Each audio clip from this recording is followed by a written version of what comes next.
মহামান্য প্রধানমন্ত্রীকে মাননীয় সংসদ সদস্যকে একটি অনুরোধ করতে চাই, আপনি আমাকে যখন অ্যাড্রেস করেছেন আপনি মহামান্য শব্দটি মনে হয় ব্যবহার করেছেন। দয়া করে আমাকে এর পরে অ্যাড্রেস করার সময় কখনো এই কথাটি আর বলবেন না।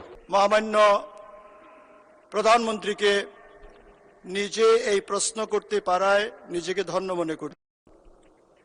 আমি মোহাম্মদ শওকতুল ইসলাম 236 মৌলভীবাজার 2। মাননীয় প্রধানমন্ত্রী অনুগ্রহ করিয়া বলিবেন কি পরিবার ও জনস্বাস্থ্য নিয়ে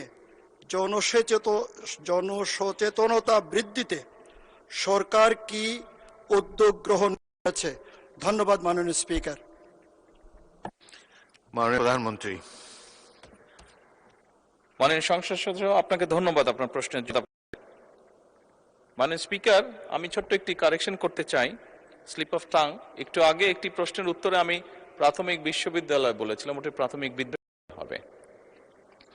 এবং মাননীয় সংসদ সদস্যকে একটি অনুরোধ করতে চাই, আপনি আমাকে যখন অ্যাড্রেস করেছেন আপনি মহামান্য শব্দটি মনে হয় ব্যবহার করেছেন। দয়া করে আমাকে এর পরে অ্যাড্রেস করার সময় কখনো এই কথাটি আর বলবেন না।